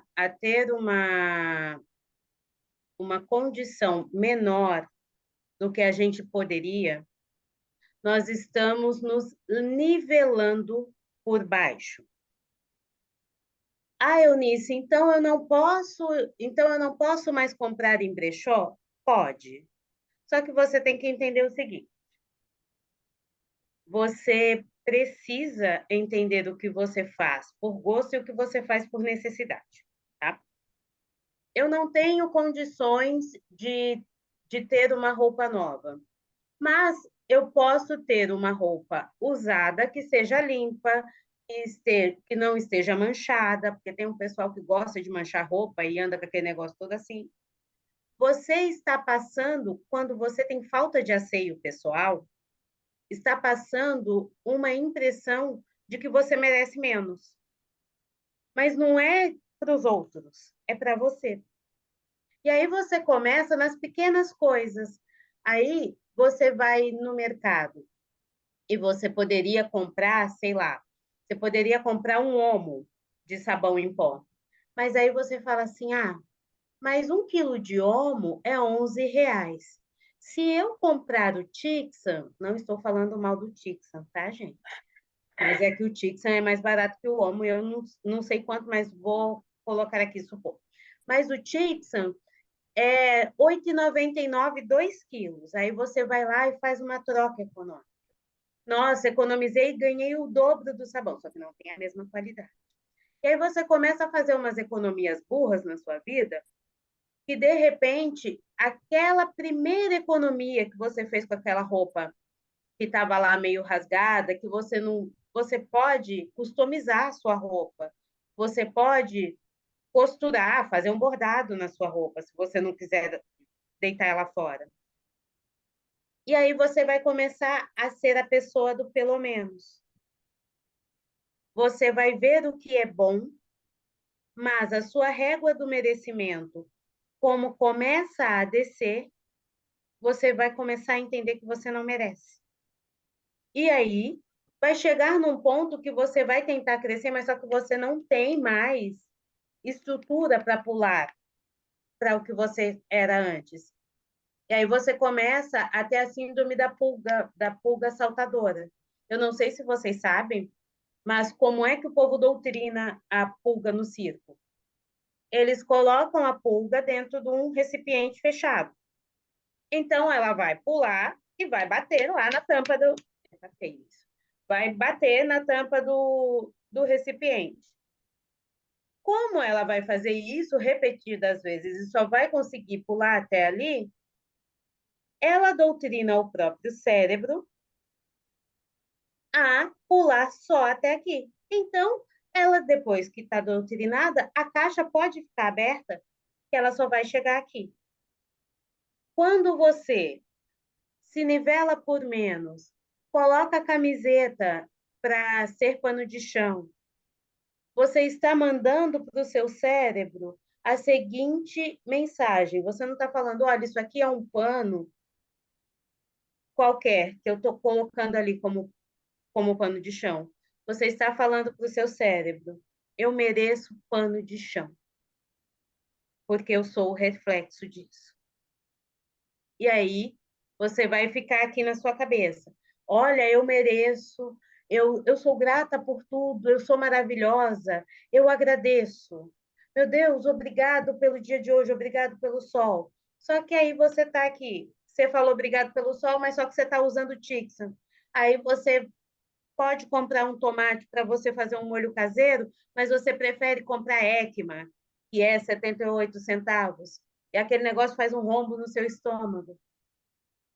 Nos pequenos atos, você é escasso e não consegue ter prosperidade nos grandes atos. É o pessoal do óleo de soja em vez do azeite de oliva, do sal comum em vez do sal integral. Sal comum custa R$ 1, sal integral custa 7, mas dura 6 meses aquele pacote. Então você larga a mão de ser mão de vaca, certo? Porque a prosperidade não anda com quem é mão de vaca, certo? É aquele negócio de ir no sacolão e em vez de você comprar a fruta que tá boa, você compra na feirinha para você cortar um pedaço. Você Nossa. fala, ah, o mamão tá bom, mas só tá com a ponta ruim. E aí você se doutrina, literalmente. Quando você vê uma coisa que tá boa, que tá inteira, que seria o padrão razoável de usar, você olha e fala, isso não é para mim. E existem pessoas que têm dinheiro e que têm esse tipo de ação, que são pessoas que são ricas, mas não são prósperas. A esponja de louça, do nosso amigo Bob, né?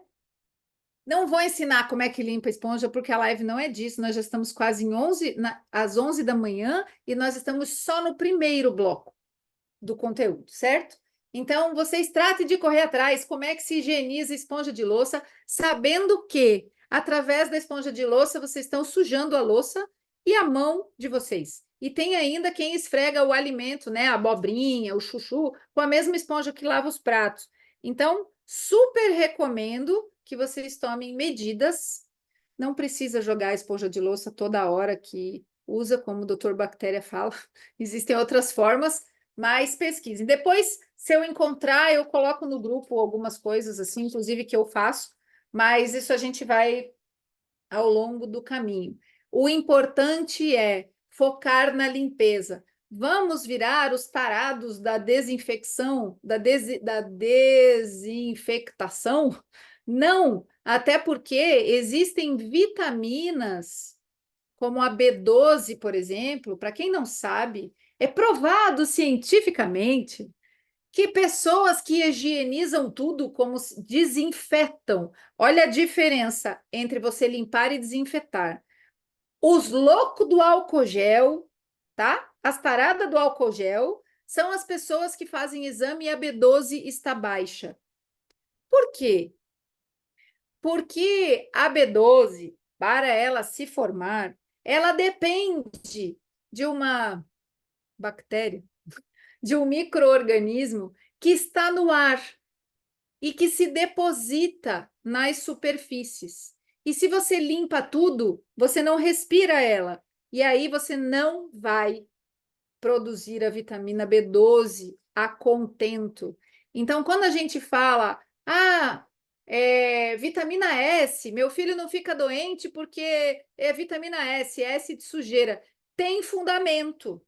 Então, cuidado nesta linha entre o normal, o que é asseio, o que é saudável, com o que é neurose, tá?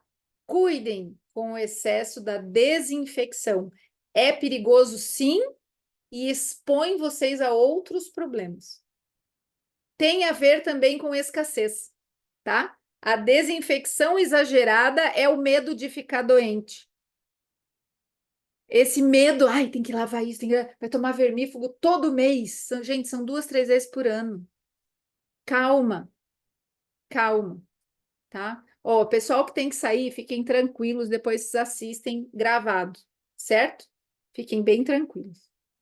A gente está fazendo essa aula preparatória para dar fundamento para vocês, para as tarefas que vocês vão receber nesses 40 dias, certo? Eu Então, assim, ainda vou fatiar, podem ficar tranquilos que vocês não vão ter que assistir 150 horas, que a gente vai falar tudo de uma sabe o que a vez. Eu gente vou tentar faz? Eu pauso daqui a pouco a gravação e daí ele já fica fatiado, a gente não precisa ficar editando o vídeo. Então, para vocês saberem, vocês vão receber 4 checklists. Um amanhã à noite, outro 10 dias depois, outro 10 dias depois e o outro para os últimos 10 dias. Aí vocês vão fazer 40 dias de expiação. E por que nós estamos fazendo essa aula se nós não estamos passando o checklist? Exemplo, se eu ponho no checklist tomar banho de manhã e tomar banho de noite e você não assistiu essa aula, você vai tomar banho de manhã, você vai tomar banho de noite sem saber por que você está fazendo isso. E o que interessa na expiação é a presença, a consciência do porquê você está fazendo as coisas. Ah, mas eu já tomo banho 2 vezes por dia. Maravilha! Agora você vai tomar banho sabendo por que você está tomando banho. Não é só para tirar o cheiro de sovaco e o chulé de virilha. É para se preparar para amanhã e para o dia e para a noite, como a gente já falou lá no começo, tá? Então, o fundamento, o porquê dessa aula preparatória é vocês entenderem, despertar a consciência do porquê fazer cada uma das tarefas que estará no checklist, que são tarefas simples. Porém, não se surpreendam se vocês não conseguirem fazer, ou se a alma oferecer resistência, se a mente teimar, ou se vocês baterem o dedinho no armário, que algo possa tentar impedir vocês de fazerem. Não se surpreendam, porém aprendam a reconhecer e vencer esta outra força. Beleza? Para finalizar o bloco de higiene, nós vamos falar da função do banho de ervas e da função do escalda-pés. Certo? Eunice, por favor.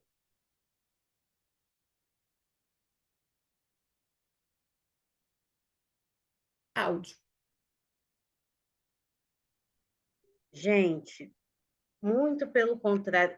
Mês passado nos deu uma confusão danada a questão do banho de ervas. Pessoal, vou explicar para vocês.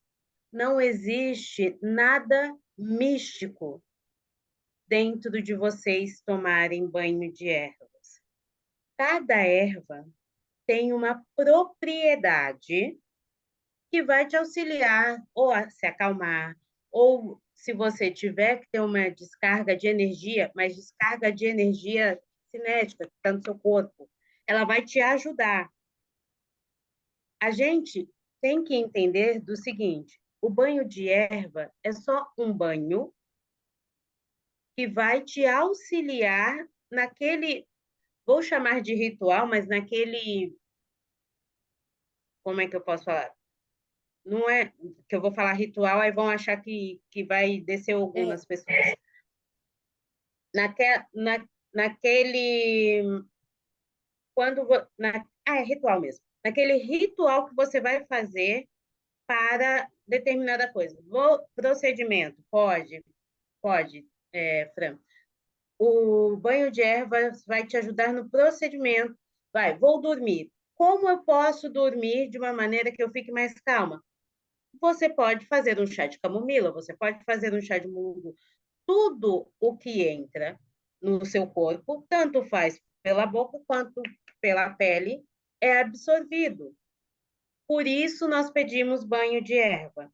Ninguém vai tomar banho de ervas e dançar na pipoca depois, porque não precisa dançar na pipoca. É só o banho de erva com a função medicinal da erva, tá?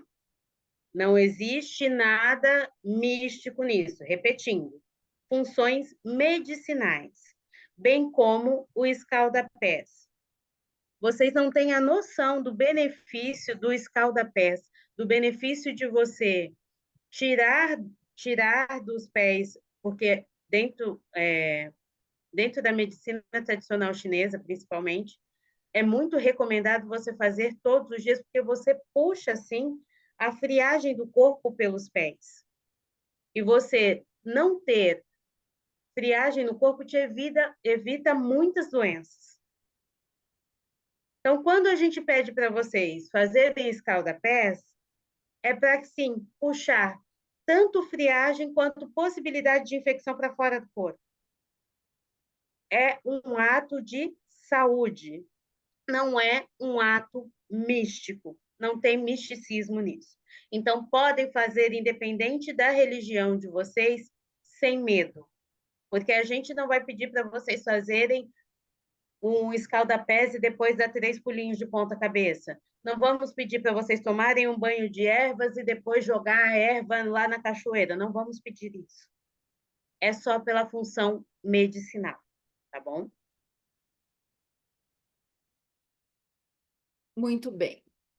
Podemos fechar o bloco de higiene. Alguém tem. Gente, veja, esse espaço é de vocês. É a hora de perguntar sobre higiene. É agora, tá? Deixa eu até ver a carinha de vocês aqui. Quem tem perguntas, quer comentar alguma coisa? Faltou o quarto, né, Fer? Oi? O quarto, a organização do quarto. A organização do quarto. O que que acontece? Vocês estão, a higiene do corpo físico, ela tem a ver com o ambiente também que vocês estão. Se vocês deixam o quarto desarrumado, ele também é um reflexo da alma de vocês, né? O ambiente de trabalho desarrumado, os papéis desarrumados, as roupas. Adianta tá a gaveta arrumada, bonitinha, por fora, né? Gaveta tá fechada, você abre a gaveta, aquele troço parece que vai explodir, assim. É assim que tá a cabeça de vocês, a aparência de que tá tudo certo e lá dentro aquele caos mental. Então, sim, é importante arrumar o quarto. Principalmente aquilo que os olhos de vocês veem ao entrar no quarto. Se eu saio do meu quarto e quando eu volto, tem coisas fora do lugar, eu não encontro paz naquele lugar que era para onde eu devo voltar para descansar. O quarto serve para isso, para descanso, para acolhimento, lugar seguro. Então, se eu vejo, deixei tudo em cima da mesinha de cabeceira, desarrumado, eu não encontro paz, porque aquela minha inquietação vai continuar, tá? Pergunta, gente, sobre higiene. Nada? Nada. Então, vou pausar. Eu tenho que parar e começar de novo, né, Eunice? Ó, quase desliguei a live. Tudo bem. Parar aqui.